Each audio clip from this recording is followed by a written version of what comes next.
है guys, good evening. Moonlight coaching centre में आप सभी का स्वागत है। आज का हमारा टॉपिक है डिमॉन्स्ट्रेटिव एडजेक्टिव।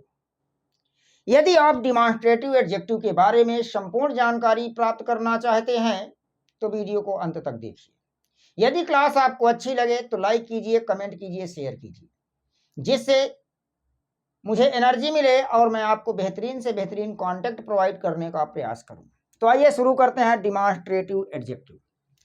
डिमॉन्स्ट्रेटिव एडजेक्टिव को कहा जाता है संकेतवाचक विशेषण। इसके अंतर्गत आपका आएगा दिस, मीनिंग क्या निकलेगी, यह, इस, पास के लिए आएगा, सिंगुलर नंबर में काम करेगा। दैट, वह, उस, दूर के लिए आएगा, सिंगुलर नंबर में कार्य करेगा। दीज, ये, इन, पास के लिए होगा, प्लूरल नंबर में काम करेगा। दोज, वे या उन, दूर के लिए आएगा, प्लूरल नंबर में काम करेगा। अब जहां कहीं या जिस भी सेंटेंस में this, that, these, those adjective की तरह कार्य करेंगे, इन्हें डिमॉन्स्ट्रेटिव एडजेक्टिव कहा जाएगा। कब? जब दिस, दैट, दीज, दोज के आगे आपका क्या आ जाए, नाउन आ जाए। दिस, दैट, दीज, दोज के पश्चात जब नाउन आएगा तो दिस, दैट, दीज, दोज को डिमॉन्स्ट्रेटिव एडजेक्टिव कहा जाएगा। अब आइए यहां से क्वेश्चन किस प्रकार बनते हैं ये ध्यान देना है। तो पीछे प्रोनाउन वाले टॉपिक में भी मैंने आपको डिमॉन्स्ट्रेटिव प्रोनाउन पढ़ाया था, वहां भी यही शब्द आए थे, दिस, दैट, दीज, दोज। अंतर सिर्फ इतना था कि यहाँ पर नाउन ना आके या तो वर्ब आया था या तो प्रीपोजिशन। यदि दिस, दैट, दीज, दोज के बाद कोई वर्ब मिल जाए या कोई प्रीपोजिशन मिल जाए तो ऐसी स्थिति में this, that, these, those demonstrative pronoun का कार्य करते हैं। किंतु यदि दिस, दैट, दीज, दोज के बाद नाउन मिल जाता है तो ये काम करते हैं डिमॉन्स्ट्रेटिव एडजेक्टिव का। क्वेश्चन किस प्रकार से बनेगा, आइए जरा क्वेश्चन पर चर्चा करते हैं, देखते हैं। तो ध्यान दीजिएगा कि क्वेश्चन किस प्रकार से बनते हैं प्रायः। तो चलिए हम यहां पर बात करेंगे डिमॉन्स्ट्रेटिव, और डिमॉन्स्ट्रेटिव के साथ साथ हम बात करेंगे पॉजेसिव एडजेक्टिव। पॉजेसिव एडजेक्टिव, हम इन दोनों पर चर्चा करेंगे।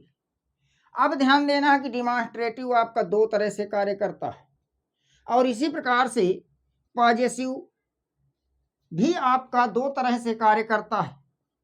ध्यान दीजिएगा, डिमॉन्स्ट्रेटिव के अंतर्गत यहां पर ध्यान दीजिएगा, डिमॉन्स्ट्रेटिव के अंतर्गत दिस, दैट, दीज, दोज यही आते हैं। अब ये दिस, दैट, दीज, दो डिमॉन्स्ट्रेटिव के अंतर्गत आते हैं, बट दिस, दैट, दीज, दो प्रकार से काम करेंगे। एक तो ये किसका काम करेंगे, प्रोनाउन का कार्य करेंगे, और दूसरा किसका काम करेंगे, एडजेक्टिव का कार्य करेंगे। तो जैसे कि पीछे मैंने आपको बताया कि डिमॉन्स्ट्रेटिव प्रोनाउन भी होता है, डिमॉन्स्ट्रेटिव एडजेक्टिव भी होता है, उसी प्रकार से पॉजेसिव एडजेक्टिव भी होता है और साथ ही साथ पॉजेसिव प्रोनाउन भी होता है। अब आपको ध्यान देना है कि यदि दिस डिमॉन्स्ट्रेटिव को, किसको, डिमॉन्स्ट्रेटिव को सब्जेक्ट की तरह कार्य करवाएंगे तो इस पॉजेसिव को आप कॉम्प्लीमेंट की तरह कार्य करवाएंगे। कहने का मतलब यह है कि यदि किसी सेंटेंस का सब्जेक्ट डिमॉन्स्ट्रेटिव बन जाए तो उसका कॉम्प्लीमेंट पॉजेसिव बनाएंगे। कुछ कंडीशन लग जाती है, तो जब पॉजेसिव बनाएंगे तो हम देख रहे हैं कि डिमॉन्स्ट्रेटिव दो प्रकार से कार्य कर रहा है, प्रोनाउन और एडजेक्टिव। पॉजेसिव भी दो प्रकार से काम कर रहा है, एडजेक्टिव और प्रोनाउन। ध्यान देना, तो जब this, that, these, those demonstrative pronoun की तरह कार्य करेंगे तो यहां पर इसके बाद आपका वर्ब आएगा। क्या आएगा, वर्ब। जब दिस, दैट, दीज, दोज आपका एडजेक्टिव की तरह कार्य करेंगे तो इसके बाद नाउन आएगा, फिर नाउन के बाद आपकी वर्ब आएगी। इसके बाद अब ध्यान देना है, पॉजेसिव एडजेक्टिव के अंतर्गत आपका my, our, your, his, her, their, ये आपके पॉजेसिव प्रोनाउन है, वो पॉजेसिव एडजेक्टिव हैं। फिर इसके बाद mine, ours, yours, his, hers, theirs, ये हैं आपके पॉजेसिव प्रोनाउन।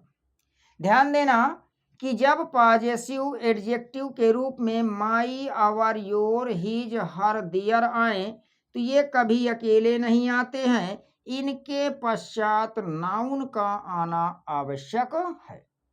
अब ध्यान देना कि जब दिस, दैट, दीज, दोज किसकी तरह कार्य करेंगे, वर्ब यानी प्रोनाउन की तरह कार्य करेंगे, तो इसके बाद वर्ब आएगा और इनका कॉम्प्लीमेंट ले जा करके हम किसको बना देंगे, एडजेक्टिव को बना देंगे, इसको बनाएंगे पॉजेसिव एडजेक्टिव को। किसको बना देंगे, पॉजेसिव एडजेक्टिव को। जब आप this, that, these, those adjective की तरह कार्य करेगा तो in this, that, these, those के बाद नाउन आएगा, नाउन के बाद वर्ब आएगी और ऐसे में इनका जो कॉम्प्लीमेंट बनेगा वो बनेगा पॉजेसिव प्रोनाउन। अब यहां से क्वेश्चन किस प्रकार बनता है, जैसे कह दिया जाए दिस बुक इज माइन, ये सेंटेंस आया, कहा बताइए सेंटेंस आपका सही है कि गलत। तो पहली बात तो देखिए कि दिस के आगे नाउन आया हुआ है, तो यहाँ पर ये जो दिस है और ये नाउन है, तो ये दिस किसकी तरह कार्य कर रहा है, डिमॉन्स्ट्रेटिव एडजेक्टिव की तरह कार्य कर रहा है। अब आपका डिमॉन्स्ट्रेटिव एडजेक्टिव की तरह कार्य कर गया दिस, दिस के आगे आपका बुक आ गया नाउन, नाउन के आगे वर्ब आ गया और इसका जो कॉम्प्लीमेंट है वो आपका कौन बन चुका है, पॉजेसिव प्रोनाउन बन चुका है। सेंटेंस आपका सही है। अगर इसी को कुछ इस प्रकार से लिख दिया जाता, इस प्रकार से जैसे दिस बुक इज माई लिख दिया जाता, कहा बताइए सेंटेंस आपका सही है कि गलत है। तो जरा ध्यान दीजिए कि दिस के आगे नाउन आया है, ऐसे में दिस आपका डिमॉन्स्ट्रेटिव एडजेक्टिव की तरह कार्य कर रहा है और जब डिमॉन्स्ट्रेटिव एडजेक्टिव की तरह कार्य करेगा तो दिस के आगे नाउन आएगा और नाउन के बाद वर्ब आएगी। तो ये लीजिए दिस हो गया, दिस के आगे नाउन हो गया, नाउन के बाद वर्ब हो गई, उसके बाद अब कॉम्प्लीमेंट के रूप में आपको पॉजेसिव यूज करना है। लेकिन पॉजेसिव भी दो प्रकार के होते हैं, एक एडजेक्टिव का काम करता है, दूसरा प्रोनाउन का काम करता है। तो यहाँ पर ध्यान देना है कि यहाँ पर ये माई लिखा है, माई आपका क्या है, पॉजेसिव एडजेक्टिव है। और जब माई आपका पॉजेसिव एडजेक्टिव है तो जैसे कहीं पर आपका पॉजेसिव एडजेक्टिव आए my, our, your, his, her, their, तो इनके आगे क्या आना चाहिए, नाउन। बताइए माई यहाँ पर आया, क्या माई के पश्चात नाउन आ रहा है, नहीं आ रहा है, तो इसका मतलब ये कभी अकेले नहीं आते, पॉजेसिव एडजेक्टिव कभी अकेले नहीं आते, पॉजेसिव एडजेक्टिव के पश्चात नाउन अवश्य आता है। जबकि यहाँ पर माई रखा है, आगे नाउन नहीं रखा गया, तो इसका मतलब सेंटेंस आपका गलत है। अब ध्यान ये देना है कि जब हम डिमॉन्स्ट्रेटिव एडजेक्टिव को सब्जेक्ट बनाते हैं तो इनका कॉम्प्लीमेंट कौन बनता है। तो डिमॉन्स्ट्रेटिव प्रोनाउन को हमने, डिमॉन्स्ट्रेटिव एडजेक्टिव को हमने सब्जेक्ट बना दिया, तो इसका जो कॉम्प्लीमेंट बनेगा वो कौन बनेगा, पॉजेसिव प्रोनाउन। और पॉजेसिव प्रोनाउन में देखा जाए तो यहाँ पर देखा जाए तो माई के स्थान पर क्या कर दिया जाए, माइन कर दिया जाए, तो सेंटेंस आपका सही होगा। ये सेंटेंस गलत है। इसी को कुछ इस प्रकार से लिख दिया जाए, this book is mine, sentence सही हो जाएगा। पुनः देखिएगा, जैसे कह दिया जाए दैट कार इज योर, ये कहा बताओ सेंटेंस सही है गलत है। तो हम देख रहे हैं कि दैट के पश्चात कौन आया, नाउन, नाउन के पश्चात वर्ब आया, तो यहाँ पर दैट किसका कार्य कर रहा है, डिमॉन्स्ट्रेटिव एडजेक्टिव का कार्य कर रहा है। अब डिमॉन्स्ट्रेटिव एडजेक्टिव को सब्जेक्ट बना दिया गया है तो इनका कॉम्प्लीमेंट कौन बनेगा, पॉजेसिव प्रोनाउन बनेगा। अब पॉजेसिव प्रोनाउन बनेगा तो देखिए जरा यहाँ पर योर लिखा है और योर क्या किसका काम कर रहा है, पॉजेसिव एडजेक्टिव का, तो योर के बाद नाउन आना चाहिए, बट यहाँ पर नाउन नहीं आया, इसलिए सेंटेंस गलत हो गया। जब इसका कॉम्प्लीमेंट पॉजेसिव प्रोनाउन बनेगा तो सेंटेंस आपका क्या बन जाएगा, दैट कार इज योर्स। अब आपका सेंटेंस जो है सही हो गया है। तो कहने का मतलब ये है कि डिमांस्ट्रेटिव एडजेक्टिव को यदि सब्जेक्ट की तरह प्रयोग कराएंगे तो दिस दैट दीज दोज के बाद नाउन आएगा, उसके बाद वर्ब आएगा, और यदि उनका कॉम्प्लीमेंट बनाएंगे तो पॉजेसिव में प्रोनाउन बनेगा। और प्रोनाउन क्या होते हैं कि ये वर्ब के बाद आते हैं और अकेले आते हैं, जबकि पॉजेसिव एडजेक्टिव कॉम्प्लीमेंट की तरह कार्य करेंगे तो ये वर्ब के बाद तो आएंगे लेकिन इनके पश्चात क्या आना चाहिए, नाउन आना चाहिए। तो मेरे ख्याल से आपको क्लास अच्छी लगी होगी। मिलते हैं नेक्स्ट क्लास में। Thank you for watching the class.